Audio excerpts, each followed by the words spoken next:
네, 여러분 안녕하십니까? 창의적 문제 해결 제 세 번째 주입니다. 3주 차인데요. 오늘은 제가 예고한 대로요. 그 논리학과 경영학적 관점에서 창의적 문제 해결을 접근할 겁니다. 전체적인 제목은 Personal Ability라는 것에 맞춰져 있습니다. 자, Toward Problem Solving 영어로 돼 있네요. 본 자료는 비공개 문서로 승인 없이 배포하지 말라는데요. 제 스타일은 아니죠. 이런 거 써놓는 게요. 물론 그죠. 예, 눈치채신 분은 눈치채셨겠지만 사실은 이 강의 안은 제가 교양대에서 받은 거예요. 받은 거고 이러다 보니까 이제 이거를 반드시 가르쳐라라는 내용이기 때문에 이 내용에 대해서 좀 충실하게 가르칠 겁니다. 물론 여기에 대해서 좀 여러 가지 케이스들을 좀 더 추가했습니다. 자, 어떤 것을 저희가 배우는지 한번 보겠습니다. 자, 기본적으로 문제 해결의 기본적인 어떤 개념 체계, 그리고 제가 이미 말씀드린 대로 역량과 스타일이라는 게 있죠. 역량이 뭐였죠? Personal Ability였죠. 그래서 말씀드린 대로 요 역량에 대해서 이번 3주차 때는 배우도록 하겠습니다. 그리고 베이직 스타일 맞죠? 그죠? 그 다음 나갈게. 그리고 그 다음 나갈 거는 기본적인 스킬, 도구 뭐 이런 것들을 배웁니다. 뭐 예를 들면 수학 분석 같은 경우에 그리고 문제 해결 전체 프로세스 이렇게 해서 정리를 하려고 합니다. 여러분 이제 여기까지 배우시면 말씀드린 대로 전체적인 어떤 한 6주 정도, 7주 정도 이렇게 나가게 됩니다. 자, 한 번씩 보시지요. 문제 해결 이제 기본적인 개념 체계부터 이렇게 시작을 하도록 하겠습니다.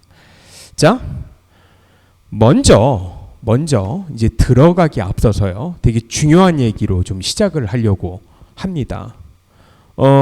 문제 해결을 위한 방법, 즉 사고 및 기술은 논리적 차원과 창의적 차원으로 구성되어 있다. 이렇게 돼 있죠. 여러분들 어떤 문제 해결을 위해서 접근을 할 때 기본적으로 논리적 사고라는 거는요. 연역적 사고예요. 연역적 사고인데 연역적 사고라는 게 뭐냐 하면요. 집중적이고 수직적이고요. 그리고 오직 하나의 정답을 보통 추구하는 경우가 굉장히 많아요. 그리고요. 논리에 기반한 연역적 추리.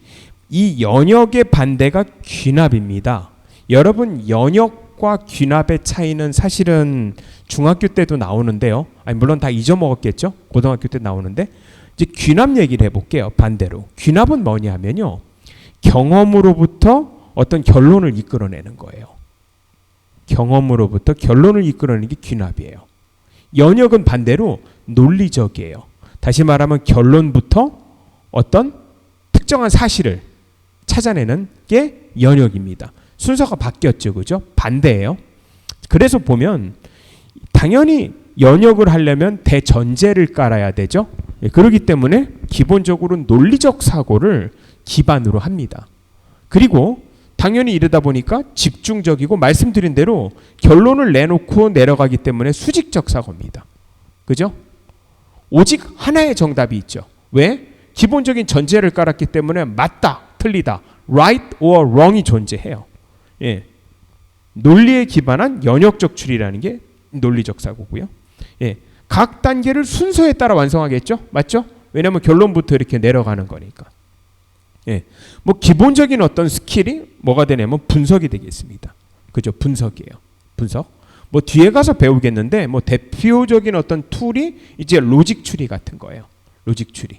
뭐 예를 들면 기상청이 왜 매번 일기예보가 틀릴까? 그러면 이제 로직 추리를 이게 논리예요. 논리.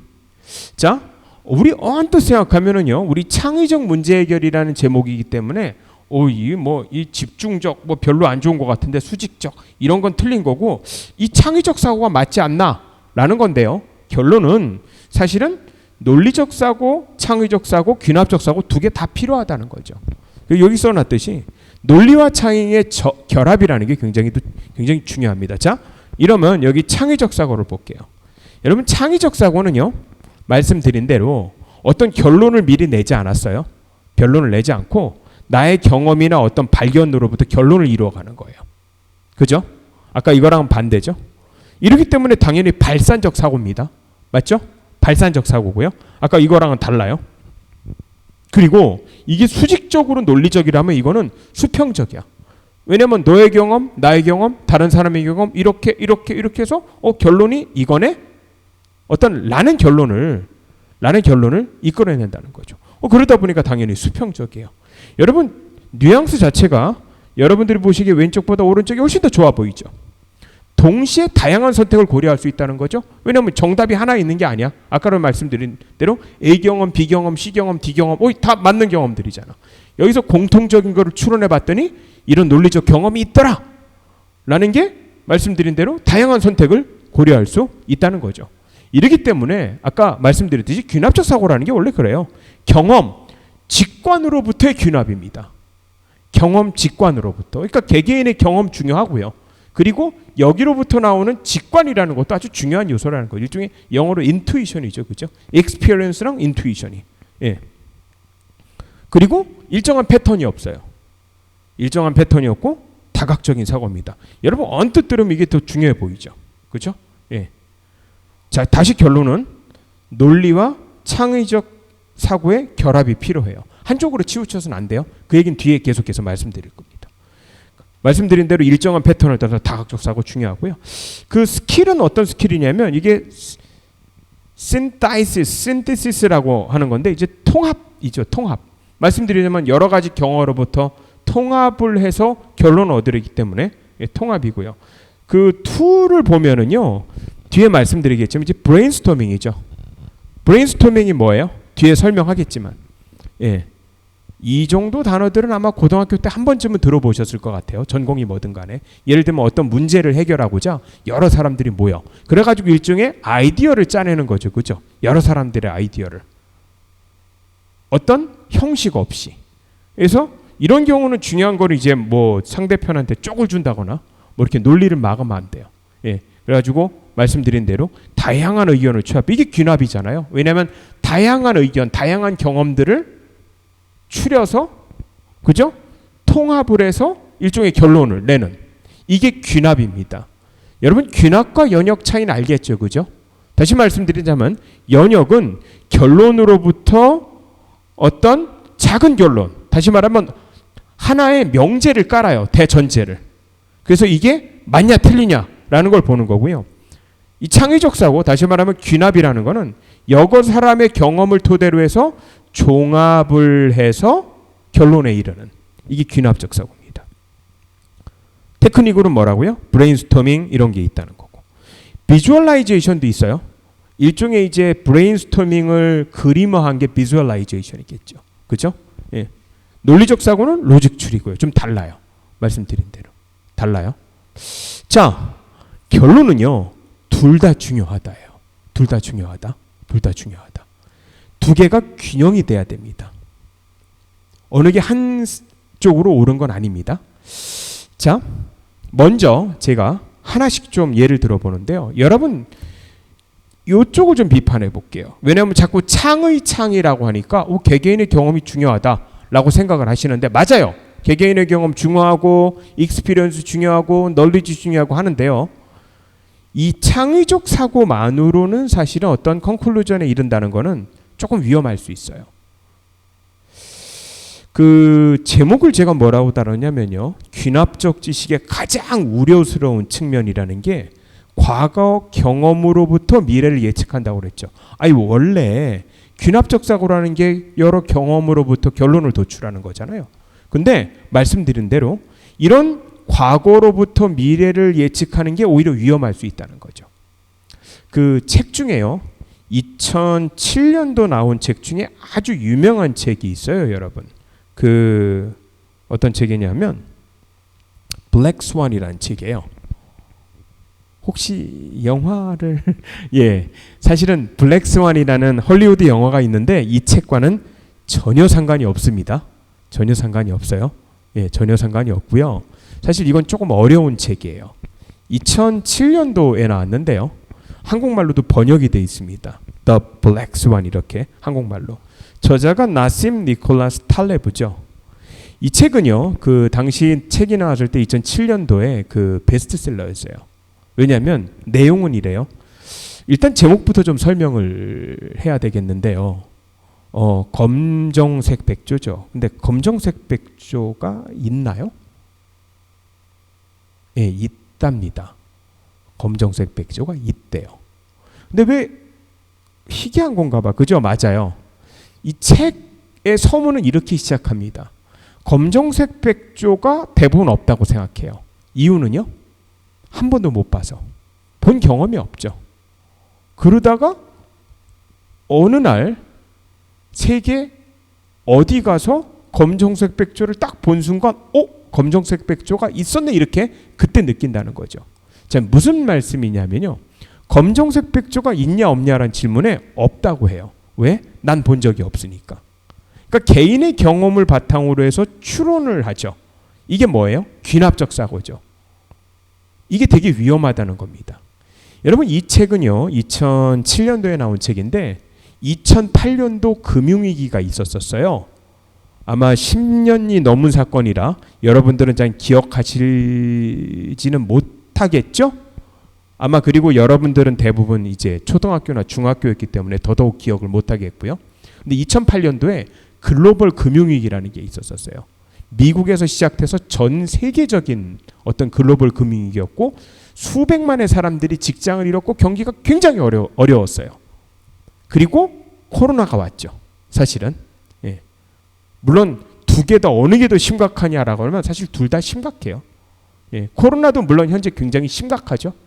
그죠? 왜냐하면 다 비대면으로 접촉을 하고 이 바람에 수많은 자영업자들이 어려워지고 문 닫고 망하고 뭐 항공사도 어려워지고 하지만 사실은 이때도 대단한 여파였어요. 여파로 따지면 이거를 예언한 책이에요. 이 책에서는 뭐라고 그러냐면 한 번도 경험하지 못한 블랙스완이 나타날 수가 있다는 거죠. 근데 1년 후에 이루어졌죠. 그래서 이 책은 말씀드린 대로 2007년도에도 베스트셀러였고 2008년도에도 베스트셀러였습니다. 주고자 하는 메시지는 귀납적 지식의 어려움, 그러니까 좀 우려스러우면 다시 말하면 과거를 가지고 결론을 낸다는 거죠. 과거를 가지고 미래의 모습을 본다는 겁니다. 이래서 뭐예요? 앞에서 했던 말. 귀납적 사고가 되게 장점이 많아요, 여러분. 이걸 비교해 보면 아니 사고라는 게 집중적이고 수직적이고 하나의 정답만 추구하는 것보다 당연히 발산적이고 수평적이고 동시에 다양한 선택을 고려하는 게 좋은 거 아닙니까? 맞아요, 좋아요. 그래서 제목도 우리는 창의적 문제 해결이잖아요. 맞죠? 연역적 문제 해결이 아니고 좋아요, 이거 좋아요. 그래서 이거 권장하는 거고 학생들한테도 이거 가르치는 거고 야 창의가 중요해라고 하는데요. 치명적인 단점이 있다는 거죠. 그게 뭐라고요? 예. 과거의 데이터에 의존해서 항상 결론을 내기 때문에 미래의 모습을 볼 때 위험할 수 있다는 겁니다. 굉장히 좋음에도 불구하고 연역적 사고보다 단점은 있다. 그게 뭐래요? 블랙스완이라는 책이에요. 사실은 교양이 아니고 전공 같았으면 사실 읽어보고서 서평을 내라고 하고 싶은데 교양이어서 매번 여러분들 괴롭히기 싫어서요. 예, 한 2권 정도만 아니면 1권 정도만 이렇게 나중에 숙제를 내줄 겁니다. 예, 그래서 이 책을 그냥 제가 대신 해설했어요. 혹시 마치 한국어로도 번역됐으니까 관심이 있으신 분들은 꼭 한번 읽어보세요. 사가지고. 물론 새 책 읽으셔도 좋고요. 뭐 아니면 알라딘이나 아니면 뭐 예스24 가서 중고책을 사서 읽으셔도 그 가치는 할 겁니다. 지금 읽어봐도. 저자가 좀 특이해요. 저자는 이렇게 생겼어요. 이 사실은 저는 제가 영문판, 한국판 다 읽어봤어요. 뭐 자랑해 이게 아니고 영어로 읽으면 원어로 읽으니까 조금 더 그 느낌이 더 와가지고요. 영어판, 한국판이에요. 이렇게 머리 없으신 요 분이요. 나심 니콜라스 탈레브란 사람인데요. 이 사람 되게 대단한 사람이에요. 여기 저자 소개를 잠깐 해놨는데 이제 불확실성, 확률, 그다음에 지식의 문제 여기에 몰두하는 사람인데 기본적으로 여러 직업들이 있어요. 철학자, 역사자, 수학자, 그리고 현직 애널리스트, 투자 전문가래요. 뒤에가 중요하죠. 현직 월스트리트에서 애널리스트를 하고 있어요. 그러니까 경제에 대해서 잘 보겠죠. 사실은 이 사람은 PhD가 좀 여러 개예요. 여기 보다시피 펜실바니아 와튼 스쿨에서 경영학 석사 취득하고요. 그 다음에 그 프랑스 파리 제9대학에서 금융공학으로 박사학위를 받았어요. 예, 뭐 기본적으로 공부들을 여러 분야에 많이 했죠. 그리고 말씀드린 대로 이제 파생 상품 전문가예요. 한 10년 동안 계속해서 현업에 있었죠. 이러다 보니까 여러 개가 좀 이상한 거야. 2007년도에. 물론 2007년도에 이상하다고 생각하는 사람들은 되게 많았어요. 근데 이 사람은 특이한 경험을 가지고 있어요. 이 사람이 어디 출신이냐면요. 그 레바논 출신이에요. 여러분 그 배경 설명을 좀 해야 되는데 레바논이 어디야? 제가 저번 학기에는요. 수업 시간에 집중하는 요거 왜냐하면은 수업 들은 사람이랑 안 들은 사람이랑 차별을 좀 해야 되잖아요. 그래서 퀴즈로 이걸 낸 적이 있어요. 이 블랙스완의 저자인 나심 니콜라스 탈레브의 고국은 어디게? 고향은 어디게? 이렇게요. 답이 뭐예요? 레바논입니다. 그죠? 레바논이에요. 레바논 얘기 잠깐 할게요, 여러분. 구글 지도에서 한번 찾아보세요. 레바논은 중동에 있어요. 중동에 있고요. 지도에서 자세히 보시면은요, 바다를 면하고 있어요. 레바논은 굉장히 오래된 도시인데요. 제가 미국에서 유학할 때 레바논 친구도 있었어요. 근데 늘 그 친구가 그런 말을 하더라고요. 한번 놀러 오라고요. 너무너무 아름다운 도시라고요. 물론 근데 단점도 좀 있죠. 맞아. 최근에 레바논이 굉장히 레바논 수도가 어딘 줄 아세요? 베이루트인데 거기 최근에 폭탄 그 탱크 터져가지고 굉장히 많은 사람이 죽었죠. 도시 거의 반 날아간 것 같은데. 예, 그 나라예요. 레바논이요. 예, 이 레바논은요. 지금은 되게 복잡해요. 내전이 있어가지고. 근데 이랬대요. 지난 한 2000년간요. 굉장히 평화로운 도시였어요. 그리고 종교도 되게 다양했어요. 그럼에도 불구하고 분쟁이 있을 수도 있지만 분쟁들을 슬기롭게 잘 해결돼 가지고 별로 문제가 없었던 사실 나라예요. 레바논이란 데가. 근데 특정 종교에 대해서 제가 잘못하다가 조심스러운데 어쨌든 19세기 말부터요. A라는 특정 종교가 이제 여기 들어와 가지고 분쟁이 생겼어요. 그리고 이 분쟁이 그냥 사실은 내부에서 생기면 되는데 A라는 특정 종교를 지지하는 다른 국가들이 막 이렇게 개입을 해가지고 일종의 이제 국제 내전이 생겼거든요. 근데 많은 사람들은 그때 그런 생각을 했대요. 뭐냐면 항상 과거를 생각하는 거죠. 과거에도 이런 분쟁은 있었고, 그죠? 이런 분쟁은 있었고 뭐 한 몇 달 조금 티격태격하다가 해결되겠지. 그래서 해외로 놀러 가기도 하고요. 이 사람은 굉장히 부유한 집이어가지고 레바논. 아버지가 외무장관인가 할아버지가 그랬대요. 그래가지고 이렇게 놀러도 가고 그랬대요. 아무 일도 없었던 것처럼. 근데 의외로요. 굉장한 내전이 된 거예요. 20세기에. 그래서 사실은 레바논은 굉장한 내전에 휩싸입니다. 그래가지고 국제전이 돼가지고요. 거기가 난리였어요. 수많은 사람이 죽었어요. 난민이 생기고요. 사실은. 자, 무슨 말이냐면 이 사람은 그런 경험을 가지고 있죠. 어떤 경험이야? 레바논의 특이한 경험. 레바논 사람이 가지고 있는 경험이에요. 다시 말하면 과거에 문제 없었으니까 라고 했다가 20세기에 피본 거 아니에요. 사실은. 맞죠? 고국도 못 간 거야. 그래서 그냥 미국에 정착한 거예요. 특이한 경험이죠. 다시 말하면 아까 말씀드린 대로 이 귀납적 사고라는 게 굉장히 위험해요. 왜? 내 경험에 한정을 하잖아요. 자, 이 책의 중간에 보면요, 되게 재밌는 책이 나와요. 제가 이 책을 이렇게 카피했는데요. 자, 이게 뭐냐고요? 영어로 제가 직접 1001 day of history라고 돼 있어요. 이게 무슨 말이야? 1000일하고 그리고 하루의 히스토리래. 이게 뭐냐 하면요. 여러분 이 모든 어떤 그래프를 분석할 때는 X축과 Y축을 보시면 돼요. 그죠? 시작이야. X축이 뭐냐면 days야. 아까 그랬잖아. 1001일이라고. 맞죠? 이게 누구의 1000일이냐 하면요. 칠면조. 여기 읽어볼게요. 영어로 A turkey before and after Thanksgiving 이래요. Thanksgiving 전후로 해서 한 마리 터키 칠면조가 있는 거야.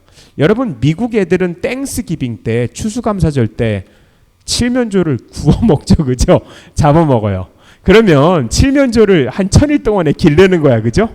맞죠? 그러면 칠면조한테 계속 먹이를 줄 거 아니야. 그럼 칠면조가 해피하겠죠. 언제가 제일 해피하겠어? 당연히 죽기 전에가 제일 해피하겠지. 그래서 X축은 뭐냐면 시간이 가는 거고요. 시간이고 Y축은 뭐냐 하면요. 이 칠면조의 만족도야, 만족도. 자, 당연히 시간이 지날수록 만족도가 어떻게 돼요? 올라가요.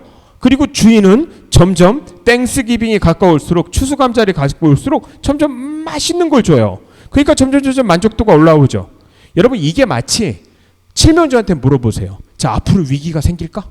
위기 안 생겨. 왜? 과거에 안 생겼거든. 근데 사실은 이건 어떤 운명이에요? 1000일이 딱 지나고 1001일 때는 어떻게 돼? 여기 재밌는 말 있죠? 서프라이즈예요. 얘는 이제 죽는 거야. 얘는 이제 이렇게 딱 떨어지는 거죠. 그죠? 뭔 말인지 알겠죠? 여러분 귀납이라는 거는 과거 데이터를 가지고 추정하는 건데 1001일 때 칠면조가 죽는다는 것을 과연 과거 데이터만 가지고 추정할 수 있느냐는 얘기예요. 재밌는 비유죠. 그죠? 영어로 잠깐 보면 A turkey before and after Thanksgiving. The history of a process over 1000 days tells you nothing about what to happen next. 그죠? 과거의 경험을 가지고는 뭐냐면 미래에 뭐가 있을지 얘기해 줄 수 없다는 거죠. This native projection of the future from the past can be applied to anything. 어떤 것에서 적용할 수 있다. 되게 재밌죠, 그죠? 이 책 사실은 본문에 나오는 얘기입니다. 아까 말한 이 사람이 이런 얘기를 할 수 있는 건 본인이 경험이 있어 그래요. 과거에 1000년 동안, 2000년 동안 아주 편안하게 지냈거든요. 종교 분쟁이 없었고도 그냥 아무 일 없었어요. 하지만 20세기 종교 분쟁은 다른 양상을 띄웠다는 거죠. 말씀드린 대로. 왜냐하면 특정 A라는 종교의 특정 종교의 사람들이 난민으로 왔고 이 난민들이 그냥 사실은 종교 분쟁 정도가 아니고 그 종교 분쟁에 다른 국가들이 막 개입하는 거야. 이제는 야, 이 난민 우리랑 종교가 같은데 뭐 이렇게 해가지고. 그래서 말씀드린 대로 내전이 내전이 사실은 그 국제전이 된 거죠. 어쨌든 미국에서 만났던 이 레바논 사람도 같이 공부했었던 석사 과정에서 뭐 그런 말을 하더라고요. 과거에 굉장히 아름다웠다고요. 뭐 요즘은 좀 맛이 갔지만 어쨌든 요즘은 좀 안정화된 것 같더라고요. 뭐 방문하기엔 너무 멀죠. 예, 너무 멀고 조금 아마 위험하다고 느끼실 수도 있을 겁니다. 어쨌든 말씀드린 대로 칠면조의 경험적 가치는요 0이 아니라 오히려 마이너스라는 거죠. 예, 다시 말하면 이 경험이라는 게 계속해서 내가 1000일 때 죽으려는 염려는 절대로 없다는 거죠. 그래서 귀납적 사고가 위험한 거예요, 사실은. 과거의 자료만으로 다른 방식으로 일어날 가능성은 전혀 보지 못한다는 이런 것들을 보여주고 있는 겁니다. 이 사람 고향이 어디라고요? 레바논입니다. 예, 퀴즈 하나 내야 되겠다. 강의 잘 들었는지. 예. 자, 여러분 결론 내셨죠? 뭐라고요? 예. 논리적 사고, 창의적 사고 다 필요합니다. 비록 우리의 제목은 창의적 문제 해결이지만 아시겠죠? 자, 그렇고요. 내용은 이래요. 전체적인 요 그림은 이제 더 큰 그림이 있다. 여러분 문제 해결 시스템은요. 말씀드린 대로 이게 경영학적 접근이라고 그랬죠. 먼저 이제 퍼스널 어빌리티라는 게 필요해요. 여기서부터 배울 거예요. 그리고 베이직 스타일을 배울 거고요. 툴, 스킬이 있어요. 이걸 통해서 문제를 해결해 나가는 거죠. 이 프로블럼, 솔루션 이런 프로세스가 있는데 잘 안 되면 다시 와서 이렇게 진행하는 이런 것들이죠. 자, 그래서 이게 전체적인 이제 문제 해결 시스템이라고 그 교양대학에서 여러분 이거는 그 창의적 문제 해결은 저 말고 다른 여러 교수님들 가르쳐요.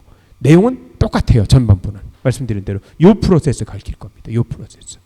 이 기말고사 저는 이걸 좀 압축해서 기말고사 전에 다 보통 저 중간고사 전에 다 끝내는 거죠.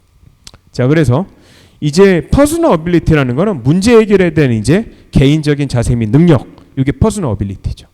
그죠? 이게 있어야 돼요. 그리고 여러분들이 이게 1학년 때 있는 게 뭐냐면 1학년부터 이런 게 필요하다는 거죠. 그리고 베이직 스타일이 뭐냐면 문제 해결의 기본 원칙이에요. 여러분 툴이나 스킬을 쓰기 전에 기본 원칙이라는 게 있어야 된다는 거야. 예를 들면 데이터를 뺐는데 다 엉망으로 뺐어. 여러분 그 통계학에서 되게 유명한 말이 있어요. garbage in, garbage out이야. 다시 말하면 통계 프로세스가 아무리 좋아도 그 안에 쓰레기를 집어넣으면 쓰레기가 나온다는 거예요. 그러니까 이게 말씀드린 게 기본적인 이제 베이직 스타일이라는 거예요. 그러니까 베이직 스타일이 있어야 툴도 쓰고 스킬도 쓰는 거야. 그죠? 체계적인 전략 수립 및 문제 해결에 활용되는 정형화된 분석 도구라는 게 베이직 툴이고요. 그리고 베이직 스킬은 문제 해결 과정에서 접근 방법 기술들이에요. 사실 툴이나 스킬이나 두 개 다 같은 거로 보시면 돼요. 그래서 이런 거를 배워서 문제 해결을 하는, 그죠? 솔루션에 맞춰서. 그래서 문제 해결의 어떤 전형적인 절차라는 이런 프로세스를 기본적으로 교양대학에서 여러분들이 숙지하고 있어야 된다고 요구하는 거고 제가 이걸 가르치는 겁니다. 이해하셨죠? 그죠? 자, 우리 지금까지 배운 걸 조금 영어로 풀어볼게요. 그죠? 예. Personal ability. 여기부터 나갈 건데 오늘 주제가 이거잖아. Personal ability. 그죠? 요거 배울 거예요. Positive mind, experience, knowledge. 그죠? 요거. 세 개? 예. 베이직 스타일은요. 하나하나 배우겠는데 전체적인 큰 그림으로 보면은 팩트 베이스가 뭐지? 예. 아까 그랬지 제가 가비지 인이 되면 안 된다는 얘기야. 그래서 기본적인 베이직 스타일이라는 게 뭐냐면 말씀드린 대로 기본 원칙이야. 기본 원칙인데 자 기본적으로 이제 문제를 해결하려면 뭔가 이제 그 자료도 파악해야 되고 사실도 파악해야 되고 근데 팩트 베이스야. 사실에 기반해야 된다는 얘기야. 사실에 기반. 예, 사실에 기반 안 하면 안 되지. 그죠? 예, 그리고 미시라는 건 나중에 배울 거야. 이거 다 따로따로 배울 거야. 하이포테시스 드리븐은 가설을 세우는 거고요. 그 다음에 so what, why 수는 말씀드린 대로 이것도 물론 나중에 배울 건데 그 결론을 제대로 낸다는 거고 결론에 낼 때 그 이유가 타당하냐 이겁니다. 뒤에 배울 거예요. 그리고 베이직 툴에 있어서는요. 트리시스, FAW, SWOT, 5 forces. 베이직 스킬은 로직 트리, 브레인스토밍, 이슈 애널리시스 이런 것들을 배운다는 거죠. 이렇게 나중에 하나하나 배울 거다. 오늘은 뭐에 중점을 맞추냐면 여기 퍼스널 어빌리티. 여러분 참고로요. 그 제가 중간고사 때 뭐냐면 요거를 이렇게 뚫어놓고 묻기도 합니다. 미리 문제 가르쳐드려야지 중간고사 문제 그죠? 뭐냐면 퍼스널 어빌리티는 포지티브 마인드, 익스피리언스 그리고 뭐? 답이 그러면 knowledge예요. 그리고 베이직 스타일은 팩트 베이스, 미시, so what, why so 그리고 뭐? 하이포테시스 드리븐 이렇게 알아야 된다는 겁니다. 이거는 그 문제도 공개했고요. 예, 그 교양대학에서 중간고사 이거 내라고 그래서 저도 냅니다. 몇 문제 내요. 앞부분 문제들이 그 얘기야. 예, 그래서 요걸 이제 하나하나 배워 나갈 거예요. 오늘은 뭐 배운다고? 예, 퍼스널 어빌리티에 대해서 배울 거다는 얘기죠. 자, 하나씩 들어가 보죠. 역량과 스타일에 대해서. 예, 여기서 배울 겁니다. 3주차. 자, 이 퍼스널 어빌리티는요. 이렇게 구성되어 있어. Positive Mind Experience Knowledge. 이걸 알아야 돼. 이걸 알아야 되고요. 여러분 기본적으로 우리 창의적 문제 해결이기 때문에 뭐냐면 아까 연역적 사고도 중요하다고 그랬는데 다시 기본으로 가서 사실은 창의적 해결이라는 게 뭐냐면 개인적인 경험이나 아니면은 개인적인 지식에 의해서 어떤 결론을 내야 되는 거죠. 그죠? 그래서 그것도 중요합니다. 물론 이것들을 해결하기 위해서 나오는 게 포지티브 마인드라는 긍정적인 어떤 사고예요. 첫 번이에요. 제일 먼저 나오는 게 긍정적 사고예요. 긍정적 사고. 제일 1번이잖아. 여러분 문제 해결하는 데 있어서 제 1번이 왜 긍정적 사고냐면 긍정적 사고 없으면 어떻게 풀어요 문제를. 안 풀려고 하는데 이건 방법이 없지 뭐. 그래서 이게 1학년 때 있는 것도 뭐냐면 1학년 여러분들한테 뭘 가르치란 얘기야. 긍정적 사고를 가르치란 얘기죠. 그래야 문제 해결이 되지. 맞죠? 의지예요 의지. 그리고 여러분들 기업에서 사람 뽑을 때도 포지티브 마인드 봐요. 의지 없으면 왜 뽑아? 안 그래요? 일하려고 하는 사람을 뽑아야지. 난 일할 의지도 없어. 이런 사람들을 뽑을 이유는 없잖아요. 그죠? 하다못해 내가 팀이고 팀원을 구성해. 그래도 역시 문제 해결을 하려고 하는 사람을 뽑는다는 거죠. 이게 바로 포지티브 마인드입니다. 포지티브 마인드. 그죠? 자, 그래서 퍼스널 어빌리티의 제1번 포지티브 마인드. 긍정적인 사고. 사고라는 거는 적극적인 사고라는 거는 문제 해결 지향적인 적극적인 사고를 말하고요. 주어진 과제를 자기의 문제로 인식해서 적극적으로 해결하고 개선책을 추구하려는 자세. 그죠? 이게 굉장히 큰 영향을 미친다. 굉장히 중요하다라는 거죠. 그죠? 그 기본적으로요. 이제 문제 지적형보다는 문제 해결형이 훨씬 더 좋다는 거예요. 예.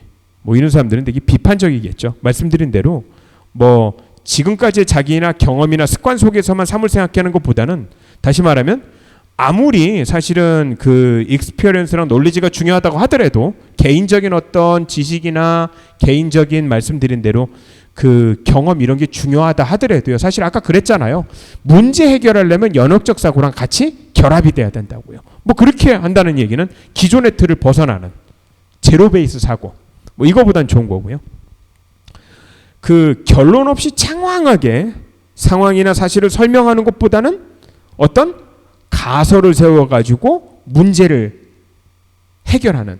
사실 가설을 세운다는 건 일종의 이제 결론을 내고서 일로 접근해 가는 거죠. 여러분 이거는요. 아까 말씀드린 대로 잘 읽어보면은 기본적으로 우리는 창의적 사고를 가리키지만 사실은 문제 해결 방식은 연역법을 같이 결합하고 있다는 것을 알 수 있다는 거죠. 이 가설 사고라는 게 그런 거잖아요. 그리고 문제는 알고 있으나 해결책을 생각할 여유가 없거나 평론은 잘하나 스스로 해결책을 못 내는 이런 것보다는 말씀드린 대로 책임감을 가지고 문제가 있으면 자기의 문제로 인식하고 전향적으로 실행하는 힘과 에너지를 가지고 있는 이런 것들이라는 게 바로 포지티브 마인드라는 거죠. 기본적으로 실천력도 중요하다는 겁니다. 기본적으로 아시겠죠, 그죠? 자, 제 1번 뭐라고요? 예, 포지티브 마인드입니다. 그죠? 긍정적 사고. 자, 우리 긍정적 사고 조금 더 보면은요, 이게 그죠? 예, 문제 해결에서 중요한 거 긍정적 사고 보면은 뭐 여기 보면 이런 것들이 있어요. 뭐 그 문제 해결의 기본을 이해하고 둘러싸고 있는 상황 이해하고 뭐 정보를 효과적으로 수집해서 차트화해서 프레임워크를 구사한다. 프레임워크라는 게 일종의 틀이라는 거죠, 그죠? 여러분 여기까지 다 하려면 뭐 해야 돼? 아까 제가 보여드렸듯이 이제 다 배워야 돼, 그죠? 예, 다 배워야 돼. 그래서 1단계부터 배우는 거예요. 포지티브 마인드부터. 여러분이 포지티브 마인드라는 게 적극적인 사고라고 그랬죠, 그죠? 적극적인 사고인데요. 일종의 적극적인 사고라는 게 여기 나오는 그 도전과 열정 이걸 다 포함합니다. 여러분 너무 그 진부한 말일 것처럼 들리는데요. 사실은 그래도 1학년 대부분 1학년일 텐데 이 1학년부터 이렇게 도전 열정이라는 게 중요하다고 인식하고 자기 개발하려고 하고 이게 되게 중요해요, 여러분. 여러분 코로나가요. 영원히 지속되는 건 아니에요. 언젠가 끝납니다. 예, 그럼 또 다른 세계가 열렸을 때요. 대비된 사람과 대비 안 된 사람은 차이가 크게 있습니다. 나라 망했다, 이제 끝났다 라고 사실은 생각할 때가 있었어요. 한국이. 제가 대학교 4학년 때 IMF라는 게 있었거든요. 예, 1997년에서 이제 98년으로 넘어가면 그때 IMF 사태인데 뭐 그때 그냥 나라 망했다고 생각했었죠. 근데 정말 망했나요? 그렇진 않아요. 맞죠? 네, 다시 또 일어납니다. 물론 제가 경험해보지 못했지만 우리는 1910년에 나라를 잃었습니다. 그죠? 그때 다 무슨 생각했겠어? 어이씨, 뭐 나라 잃었네? 라고 하는데 여러분 뭐 해방도 되고 사실은 우리가 과거 단군 이래로 제일 잘 사는 나라가 됐잖아요. 사실은 우리 전 세계 10대 대국이에요. 경제력으로 보면은. 예, 과거에 이런 적이 없었습니다. 뭐 이것처럼 사실은 이게 대비가 돼야 돼요. 항상 불행하게 있는 건 아니죠. 그래서 너무 코로나 뭐 블루 뭐 이런 말들이 유행한다고 하지만 너무 불러하지 마시고요. 언젠간 끝나니까 이런 때 좀 차분히 대비를 하는 것도 중요합니다. 이렇게 생각하는 것도 일종의 포지티브 마인드라는 거죠. 여러분 그 기업체들 보면은요. 물론 앞으로 여러분들 이제 여기 4학년이 가끔 한두 명쯤 계실지 모르겠는데 뭐 앞으로 이제 남자들 같은 경우에는 군대 갔다 와서 아니면 여성들은 좀 4년 만에 이렇게 휴학 안 했으면 휙 졸업하고 나면 이제 4학년 바로 되면은 이제 취업하게 돼요. 그러면 여러분 그 뭐 면접하고 서류 내고 붙고 뭐 하면 되게 최종 가면 이제 보통 면접하기 직전에 에세이 같은 거죠. 문제를 한번 내는 거 어떻게 한번 볼래요? 한화그룹에서 나왔던 건데 잘 봐요. 성장과정, 학교생활, 사회경험 및 기타 활동을 통해서 가장 열정적으로 몰입했던 경험은 무엇인가? 예, 상황 오타예요. 열정적으로 임하게 됐던 계기, 진행 중 가장 힘들었던 점과 해결 방법, 성취 결과 이런 것들을 써보래요. 여러분 이게 뭐예요? 이게 뭐냐면 문제 해결 능력을 보겠다는 거잖아요. 여러분 여기 뭐 써야 돼? 어떤 문제를 만났고 그걸 내가 어떻게 해결했다는 거를 내 경험에 비추어서 쓰는 거예요. 맞죠? 기간은요? 내 인생 전체에 놓고 봤을 때. 그래서 뭐야? 성장 과정이나 학교 생활이나 사회 경험 다 통틀어서 어떤 문제를 만났고 문제를 어떻게 해결했냐? 이거를 써보란 얘기죠. 근데 이걸 왜 쓰라고 그래? 포지티브 마인드를 본다는 거예요. 자, 신세계 그룹이네요. 요즘 어려워요. 신세계. 그죠?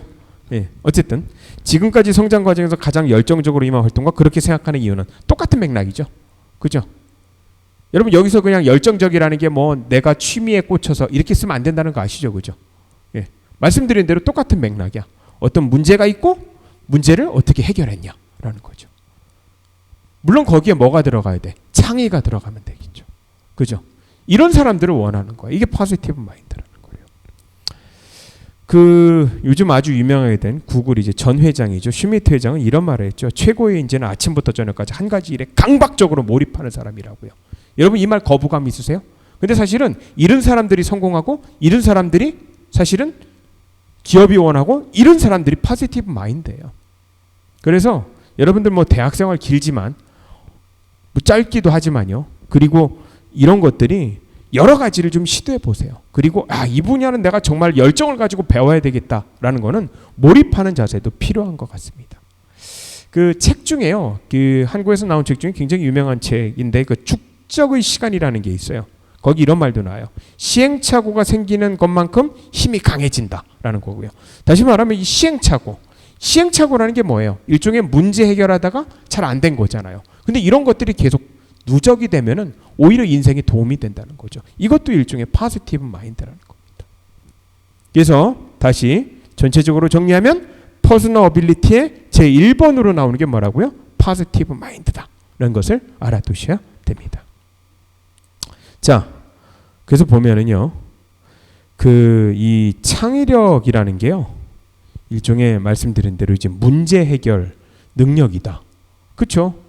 창의가 있어야 문제 해결을 보니까 문제 해결 능력인데 이걸 다시 놓고 보면은요, 여러분 창의성은 왜 생겨요?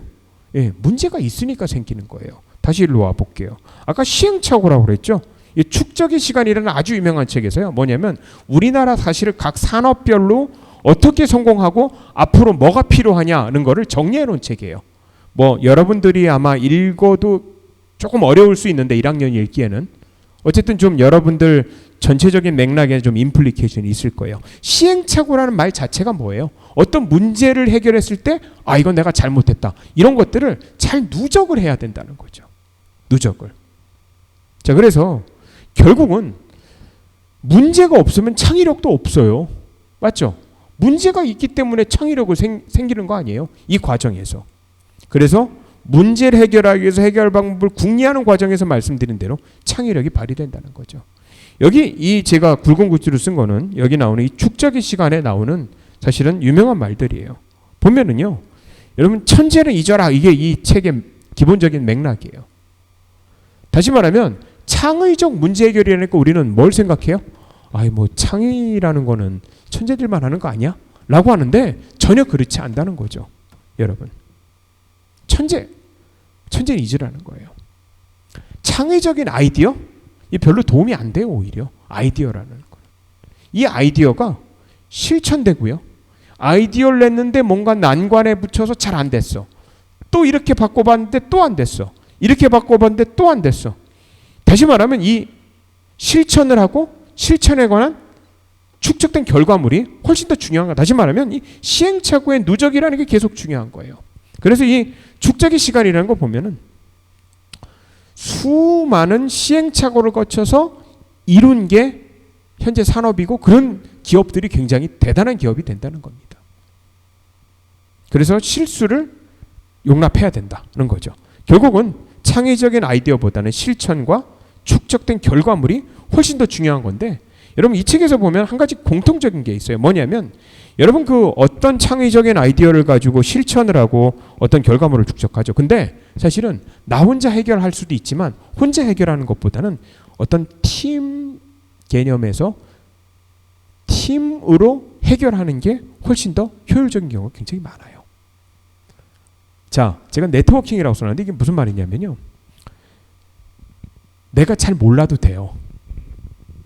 여러분 아주 유명한 얘기일 수 있는데 잘 모르는 사람들을 위해서, 스티브 잡스가 공학자예요? 우리 스티브 잡스는 천재라고 그러죠. 그죠? 스티브 잡스가 누구야? 이렇게 물으면 곤란하시고요. 예, 아이폰 만든 사람이에요. 근데 스티브 잡스는 코딩을 잘할까요? 코딩 못해요. 하지만 어떻게 하면 되는 줄 알아요. 스티브 잡스는 경영자예요. 코딩 잘하는 사람들로 팀을 이룬 거죠. 예. 일종의 이게 네트워킹이에요. 그래서 이 팀의 중요성에 대해서는 제가 나중에 말씀을 한번 다시 드리도록 합니다. 여러분 그 보면 문제 해결과 관련한 개인적인 경험과 여러 유형의 지식이 있는데요. 말씀드린 대로 시행착오를 통해서 누적된 결과물, 이것들을 정보화하고 실행하는, 이게 중요하다는 거죠.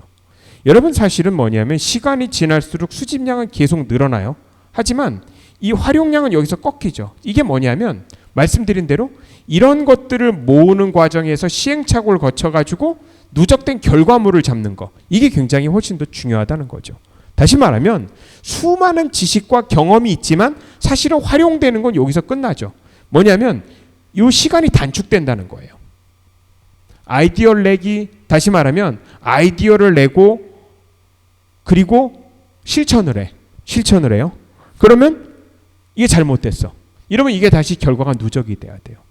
누적이 되는 게 뭐예요? 일종의 시행착오가 누적이 돼야 된다는 거죠. 이렇게 돼야지 어떤 문제 해결이 된다는 겁니다. 그래서 단순히 어떤 창의적인 생각,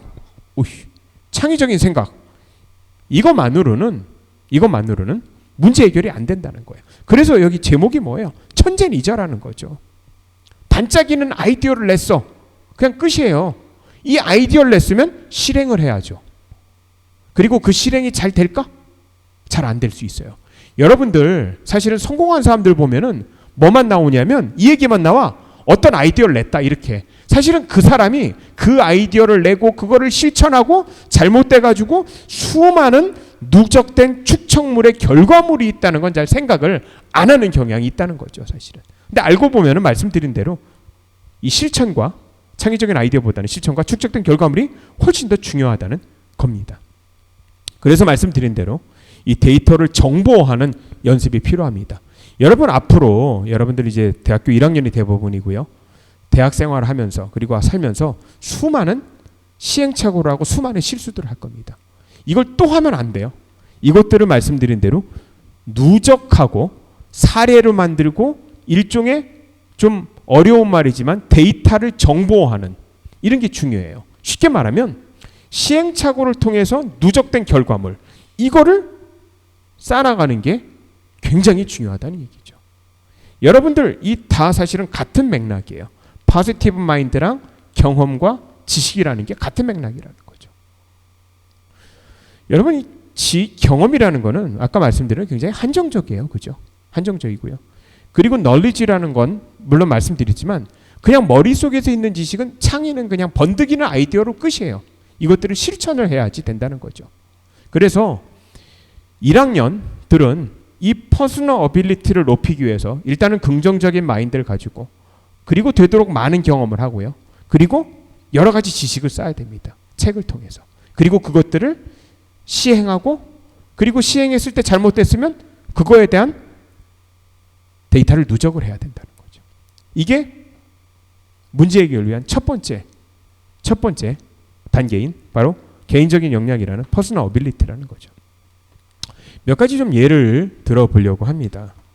그 인류 역사상 가장 똑똑하다고 하는 사람이 아이작 뉴턴이에요. 뭐 관심 없는 사람은 관심 없겠지만 사실은 이 만우인력 법칙을 만든 사람이죠. 되게 그냥 사과가 떨어지는 걸로 만우인력을 법칙을, 그것 말도 안 된다는 거 아시죠, 여러분? 그냥 사과 떨어지는 거 보면 만우인력 법칙이 떠올랐을까요? 그냥 영감을 한번 얻은 거죠, 거기서. 다른 사람은, 아니 지금까지 인류 역사상 수많은 사과 떨어지는 것을 수억 명이 봤을, 수십억 명이 봤을 텐데 왜 아이작 뉴턴만 떠올라요? 왜냐하면 아이작 뉴턴은 이런 창의성에 앞서서 말씀드린 대로 경험과 그 다음에 이런 널리지가 있기 때문에 사실은 생각나는 거죠. 어쨌든 인류 역사상 가장 똑똑한 아이작 뉴턴, 만우인력 법칙도 만들고요. 그리고 미적분도 만든 사람이에요. 미분 만든 사람이에요. 아이작 뉴턴이. 정말 천재죠. 이런 사람이 아주 겸손하게 이런 말을 합니다. 내가 위대한 비전을 만약에 가지고 있었다면, 가지고 있는지 난 잘 모르겠는데 겸손해서 가지고 있다면 그것은 내가 다른 거인들의 어깨 위에 서 있었다. 뭐 이런 말을 해요.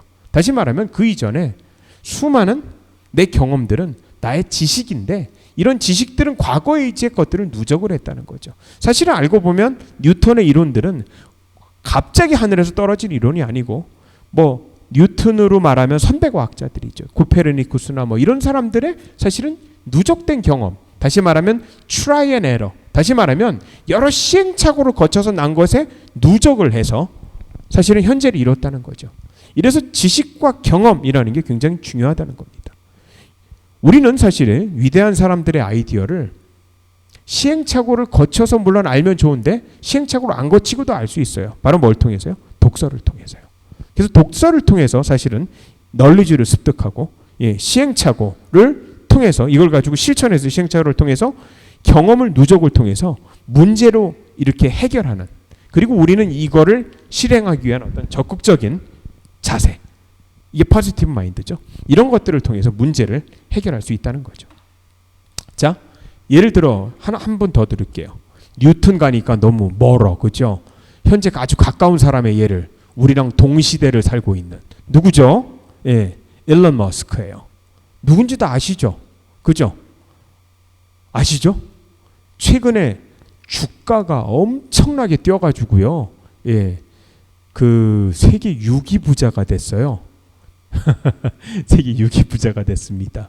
일론 머스크는 1971년생이에요. 어쨌든 뭐 49 정도, 50, 그죠? 요때인데 우리 동시대를 살고 있죠. 처음 보는 사람도 있을 수 있을 것 같아서요. 이 사람은 테슬라라는 전기 자동차의 CEO입니다.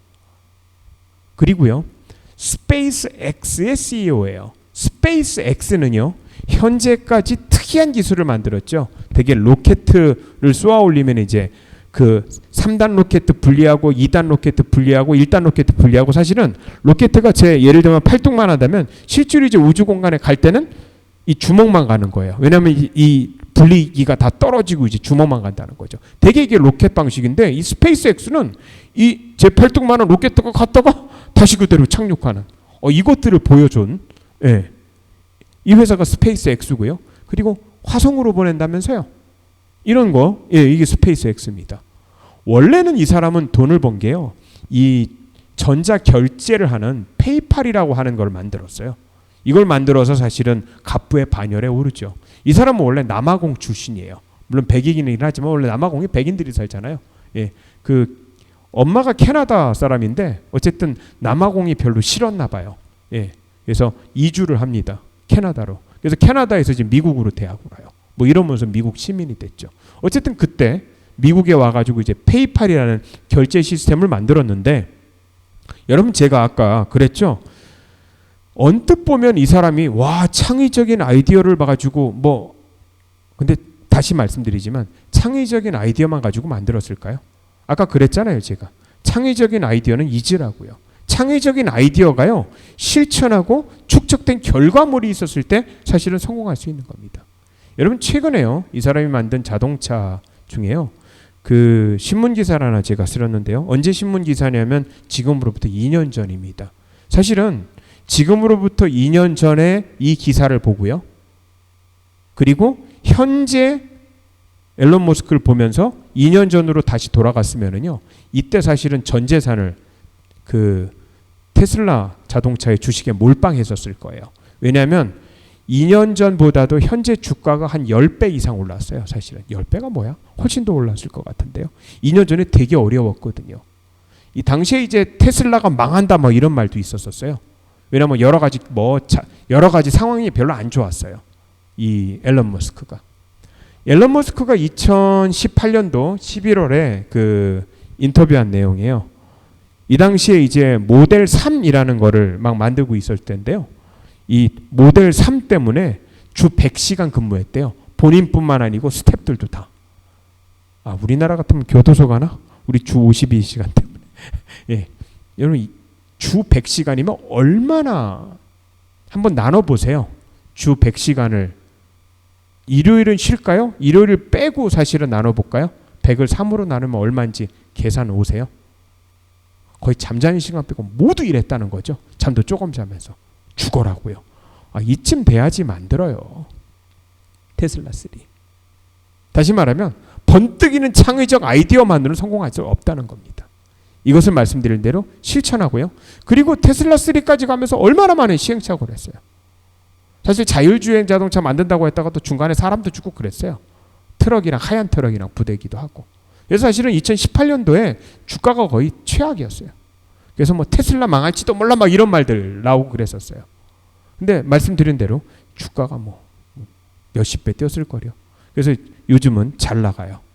그리고 최근에 스페이스 X도 성공했잖아요. 그죠? 그래서 어쨌든 그런 교훈을 여기서 알 수 있다는 거고, 하나만 더요. 여러분 그 뒤에 사진이 하나 있는데요. 이 톰 뮬러라고 있거든요. 이 사람이 누구냐면 이것 때문에 그래요. 아까 제가 뭐냐면 이제 팀이 중요하다고 그랬죠. 팀이 중요하고요. 그리고 축적된 결과물이 중요하다고 했고요. 그리고 제가 스티브 잡스 얘기하면서 스티브 잡스가 코딩을 못한다 이런 말도 했을 거예요. 자, 여기서 한 가지 의문입니다. 이 사람은 뭐길래 로켓을 쏘아 올리지? 근데 이 사람 로켓 잘 알아요? 이 사람은 공학도예요. 그건 맞는데 사실은 로켓은 잘 몰라요. 원래 이 사람 전공이 뭐예요? 그러면 페이팔 CEO잖아요. 결제 시스템 하던 사람이에요. 근데 어떻게 로켓을 쏘아 올릴까요?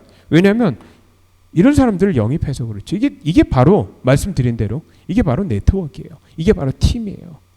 이 사람이 로켓 전문가예요. 이 사람이 일본에서 오타쿠라고 그러죠. 그죠? 한국말로는 뭐라고 그러지? 뭐라고 그래요? 한국말로도 부르는 말이 있는데 덕후라고 그러나요? 덕후. 그죠? 이것만 아주 그냥 미친 사람이에요. 제가 아까 그랬죠. 몰입하는 게 중요하다고요. 이 사람은 로켓에 미친 사람이에요. 로켓에. 이 로켓 보이시죠? 그죠? 예, 로켓. 예, 어렸을 때부터 로켓. 이 사람을 CEO는 아니고 본인이 CEO인데 어쨌든 이 사람은 파트너를 끌어들이는 거죠. 아마 공동사장 정도 될 겁니다. 이게 바로 네트워크이죠. 그죠? 예. 자, 그래서 그 창의적 문제개발에서 이것도 굉장히 중요하다라는 말씀을 제가 드리고요. 자, 전체적으로 이제 그 정리하자면 이래요.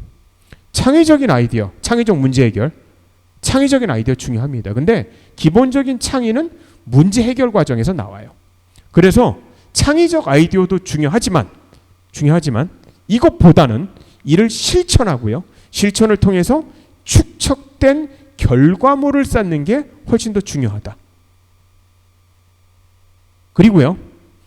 팀으로 일을 하는 게 굉장히 중요할 때가 많다는 거죠.